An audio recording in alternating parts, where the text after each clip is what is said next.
Assalamualaikum warahmatullahi wabarakatuh.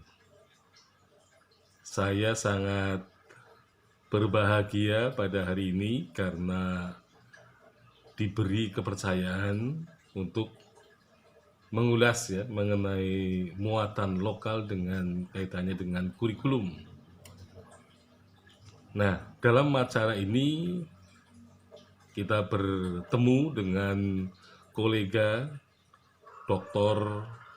Agus Mulyana dari Universitas Pendidikan Indonesia Bandung yang sudah lama sekali tidak berjumpa darat ini ya. Semoga sehat dan semoga segeralah guru besarnya diraih ya. Terus yang kedua, kolega juga Dr. Asep Daud Kosasih ya. Semoga dalam keadaan sehat ya. Ya karena istri beliau kemarin selama 14 hari ya melakukan isoman sehingga benar-benar negatif ya. Nah, kalau yang positif yang lain tidak tahu. Ya, semoga sehat, bahagia dan juga ya mudah-mudahan bersemangat untuk mengajukan menjadi seorang guru besar. Jadi capaian guru besar ini adalah merupakan capaian tertinggi ya bagi seorang akademis ya. Nah, sehingga di kesempatan yang akan datang akan lebih banyak kiprahnya terutama dalam dunia pendidikan.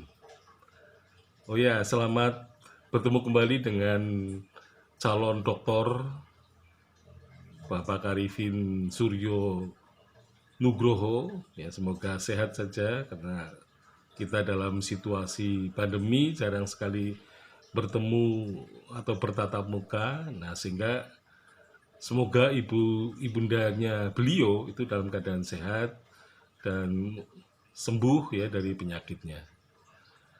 Nah, saya diberi kepercayaan untuk berbicara mengenai persoalan muatan lokal. Nah, kita sebagai seorang murid, sebagai seorang mahasiswa, itu memang kalau belajar selalu berkaitan dengan apa yang disebut dengan kurikulum. Nah, di dalam kurikulum seringkali memang banyak ya pesanan-pesanan. Ya, misalnya mahasiswa harus belajar mata kuliah Pancasila, pendidikan agama, dulu ada kewiraan gitu ya. Jadi mungkin sekarang kewarganegaraan gitu ya. Kemudian ada bahasa Indonesia gitu. Jadi memang kurikulum pendidikan kita itu memang tidak lepas dari pesanan-pesanan. Ya, jadi kalau zaman sekarang banyak koruptor, kemudian diusulkan ada mata kuliah anti korupsi. Kemudian banyak bencana, kemudian ada pesanan juga mata kuliah mitigasi bencana. Nah, apakah semua persoalan yang dijumpai oleh mahasiswa atau siswa itu harus diikuti dengan munculnya mata kuliah. Nah, sehingga nanti bisa saja kita mengalami apa yang disebut dengan overlapping ya mata kuliah. Nah, sebenarnya dalam konsep kampus merdeka atau pembelajaran yang merdeka itu sifatnya memang pembelajaran yang bersifat mandiri. Artinya seorang mahasiswa mestinya memang harus belajar secara mandiri dan kemudian juga rileks ya. Yaitu tidak ada tekanan, tidak ada keharusan. Artinya seorang mahasiswa itu memang, ya terutama mahasiswa sejarah, memang harus mempersenjatai diri dengan berbagai keterampilan, dan keterampilan itu bisa sebenarnya dipelajari sendiri. Jadi misalnya seorang mahasiswa sejarah bisa belajar sastra Jawa kuda dengan membaca secara serius, ya, buku Kalangwan, misalnya karya Zoetmulder. Nah, dari pembacaan karya sastra ini, maka di situ terhubungkan antara mata kuliah, misalnya sejarah Indonesia zaman Hindu-Buddha, dengan salah satu karya budaya, ya, nenek moyang kita, yaitu dalam bentuk kakawin Jawa kuna maupun karya kidung dari zaman Majapahit akhir. Nah, jadi seorang calon guru misalnya, supaya bisa mumpuni, ya, dalam pembelajaran yang akan diberikan kepada siswa, memang diperlukan pembelajaran mandiri. Artinya seorang mahasiswa itu harus menyukai ilmu-ilmu lain di sekitarnya. Ilmu sejarah yang didekati dengan pendekatan multidimensional yang kemudian oleh Profesor Sartono ditekankan terhadap ilmu-ilmu sosial, memang menjadi semakin sempit, ya, sehingga seorang mahasiswa memang harus tidak hanya mempelajari ilmu-ilmu sosial, tetapi juga ilmu-ilmu budaya, bahkan ilmu-ilmu eksakta. Nah, kalau kita melihat misalnya apa yang terjadi, ya, kalau kita mengamati seperti lembaga biologi molekuler Eijkman di Jakarta yang meneliti sampel-sampel darah, ya, masyarakat Indonesia, ternyata menunjukkan bahwa penelitian DNA itu jauh lebih eksak, ya, daripada orang melihat bahwa karena mempunyai kebudayaan yang sama, bahasa yang sama, dan juga cara kehidupan yang sama, itu belum tentu mereka mempunyai hubungan kekerabatan. Jadi saya kira nanti ilmu-ilmu alam akan sangat berpengaruh terhadap, ya, perkembangan ilmu sejarah di kemudian hari. Jadi orang harus belajar ilmu sosial, ilmu budaya, dan juga ilmu eksak. Jadi misalnya saya pada waktu mahasiswa zaman dulu terkesiap, ya, di sebuah toko buku kuno. Di situ ditemukan buku yang berkaitan dengan ilmu tengkorak. Ternyata setelah dibaca, di situ menunjukkan tengkorak-tengkorak, ya, botak kepala dalam kerangka manusia itu ternyata sudah menunjukkan juga asal-usul bangsa. Jadi nanti bentuk hidung, ya, kemudian bentuk giginya itu nanti akan bisa, ya, merekonstruksi kira-kira manusia seperti ini dari masa, ya, mungkin kalau soal masa bisa dicek dalam apa karbon C12, ya, dites itu. Tapi yang jelas bahwa bentuk-bentuk tengkorak manusia itu ternyata bisa juga dijadikan semacam kajian, ya, terutama bagi terutama yang berkaitan dengan materi manusia prasejarah, manusia yang apa secara kita lihat ya bahwa kelihatannya bahwa apa masyarakat Indonesia atau bangsa Indonesia yang beraneka ragam sekarang ternyata memang kalau dilihat dari sisi apa etnisitasnya itu bermacam-macam. Tetapi kelihatannya bahwa manusia Indonesia itu kelihatannya manusia yang paling tua di dalam sejarah. Karena penemuan-penemuan Homo apa misalnya Florensis ya. Jadi di Flores itu ternyata menunjukkan kedekatannya dengan apa yang ada ditemukan di Solo, Homo Soloensis. Dan ini saya kira manusia Jawa itu sudah kelihatan ya terutama dari sekitar 50 sampai 60 ribu tahun yang lampau itu ternyata ada migrasi yang disebut teori out of Africa yang menunjukkan bahwa manusia Afrika itu sudah juga sampai di Jawa terutama apa Homo wajakensis.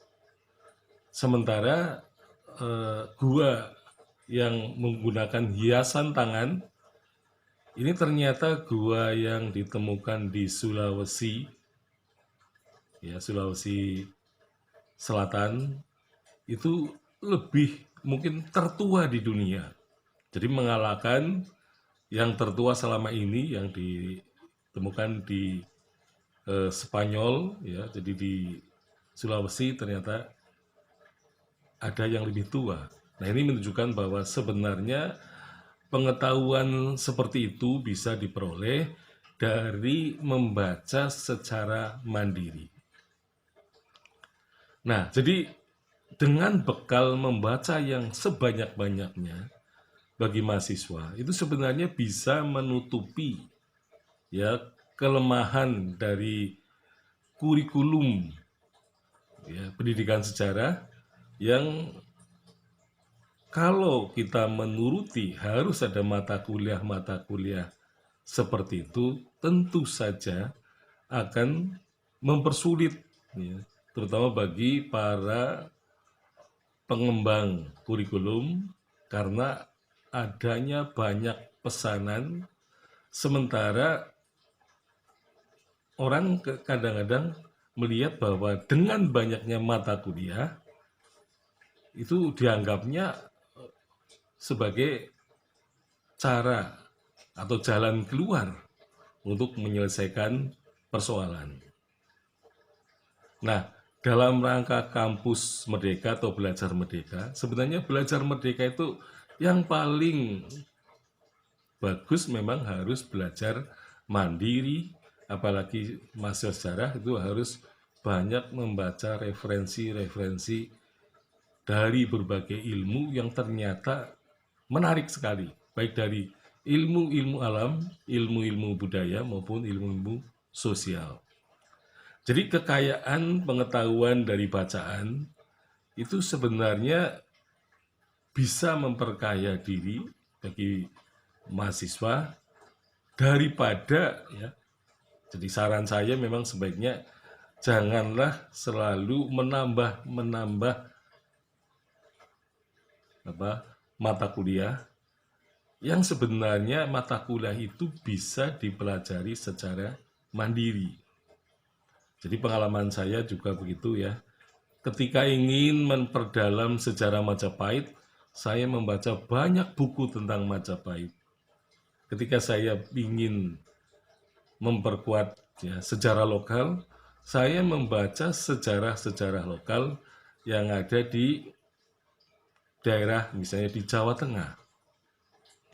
Jadi saya misalnya bisa berpesan kepada teman di suatu kabupaten, misalnya untuk memintakan buku hari jadi misalnya kabupaten itu, sehingga saya bisa membaca, mengetahui apa sebenarnya yang terjadi di suatu kabupaten. Nah, ternyata bahwa mata kuliah sejarah lokal sebenarnya bisa diperkaya seperti itu. Artinya, kita harus melakukan pembacaan terhadap referensi-referensi yang berkaitan dengan sejarah lokal. Nah, jadi sejarah lokal itu memang tidak mandiri. Ya. Jadi saya seringkali membaca sejarah-sejarah lokal di sekitar tempat kita. Jadi misalnya saya memperdalam sejarah lokal Banyumas, saya harus mempelajari referensi mengenai sejarah Sunda, sejarah Tegal, Brebes, Pekalongan, kemudian Cilacap, Banjarnegara, Purbalingga, dan Kebumen misalnya. Bahkan sampai ke Purworejo. Jadi pengetahuan sejarah itu adalah pengetahuan yang sebenarnya sangat mudah diperoleh dengan membaca secara mandiri. Jadi contoh yang paling nyata dalam hidup saya adalah saya ini bukan mahasiswa filologi, tetapi saya bisa menggarap secara filologi naskah yang saya hadapi. Itu bagaimana kita melakukan misalnya transkripsi, transliterasi, dan translasi. Nah, dengan cara itu, ya karena sejarawan itu sangat tergantung kepada filolog, maka sejarawan itu harus menjadikan dirinya seperti filolog. Karena tidak akan lepas dari sumber-sumber tertulis, terutama dalam bentuk naskah-naskah. Nah, jadi pada intinya, belajar mandiri adalah belajar yang lebih baik karena tidak ada tanggungan atau tekanan harus mendapatkan nilai, misalnya tidak ada tekanan harus lulus dan tidak lulus, ya. Karena pada zaman dulu, ya terutama angkatan 1983, itu dulu pernah secara formal ada program mayor dan minor. Saya masih sangat ingat ya, kakak-kakak kelas saya itu ibaratnya gempulingan ya. Karena apa? Mahasiswa sejarah mayor, minornya adalah geografi. Nah, atau PPKN ya, belajar mengenai sejarah. Kemudian ada yang PDU, Pendidikan Dunia Usaha. Ada yang ingin belajar ilmu lain di fakultas. Jadi saya melihat bahwa mengambil mata kuliah minor di fakultasnya sendiri itu ternyata juga menimbulkan kekacauan, terutama jadwal kuliah seringkali tumbuk dan dosennya itu tidak memberikan toleransi. Kalau dia tidak ikut kuliah, maka terutama 75%, maka dia tidak boleh mengikuti ujian. Nah, kalau misalnya sebuah mata kuliah minor, kemudian bertumbukan dengan mata kuliah mayor, maka yang terjadi adalah si mahasiswa itu menjadi korban. Karena dosen dari prodi lain seringkali tidak bisa mengubah jadwal karena memang jadwal itu berkaitan dengan tata ruang ya, terutama ruangan-ruangan kuliah kadang-kadang rebutan gitu-gitu ya, atau sudah terjadwal. Tetapi seringkali kuliah itu seringkali sampai jam 9 malam. Jadi betapa mahasiswa itu bukannya merdeka, tetapi justru tersiksa dengan itu.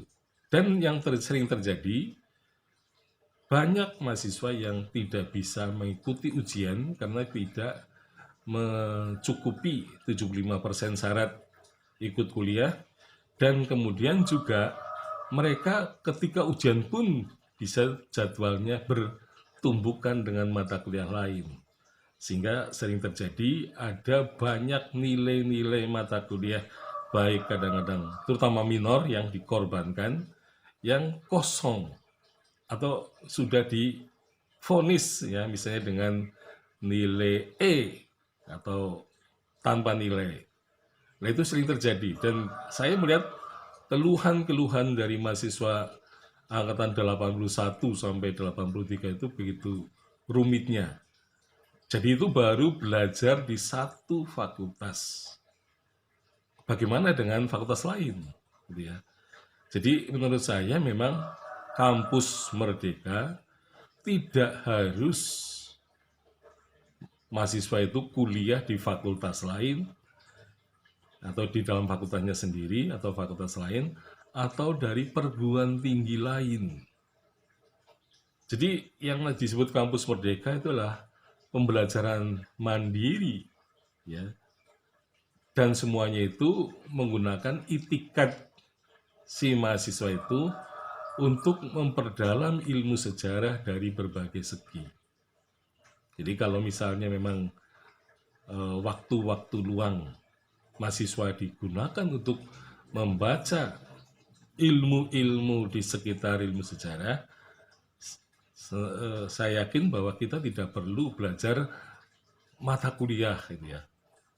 Nah, kalaupun muatan lokal itu ada mata kuliah, memang itu akan menjadikan mata kuliah itu semakin lama semakin banyak. Artinya tanggungan mahasiswa untuk ya memperoleh syarat ya kelulusan ya kan, dulu zaman dulu antara 145 sampai 150 SKS misalnya, zaman saya mahasiswa itu betapa sulitnya. Jadi banyak mahasiswa yang justru terbebani dengan banyaknya mata kuliah itu. Nah, memang kalau kita mengikuti perkuliahan sejarah lokal katakanlah di Universitas Muhammadiyah Purwokerto dengan keharusan-keharusan belajar mata kuliah yang baru, misalnya ada mata kuliah sejarah kuliner Banyumas, kemudian sejarah bahasa dialek Banyumas, kemudian sejarah Banyumas gitu ya. Nah, ini saya kira nanti mata kuliahnya akan bertambah banyak. Dan saya kira tidak harus ditempuh dengan kuliah-kuliah itu, tetapi dengan mata kuliah, tetapi dengan belajar secara mandiri. Jadi saya selalu mengatakan bahwa belajar mandiri itu hasilnya jauh lebih baik gitu ya, daripada belajar dengan tekanan SKS, dengan tekanan nilai gitu ya, dan tekanan-tekanan administratif yang lain. Nah, ini yang menurut saya justru akan semakin mengendurkan kualitas ya. Jadi kualitas mahasiswa sebenarnya bisa diperoleh dengan belajar mandiri. Ya, sekali lagi belajar mandiri dan belajar mandiri. Membaca sendiri semua buku yang berkaitan dengan sejarah harus ya, dengan penuh kehausan harus ditenggak sebanyak-banyaknya supaya kita tidak dehidrasi terhadap keilmuan sejarah. Saya kira sekian. Assalamualaikum warahmatullahi wabarakatuh.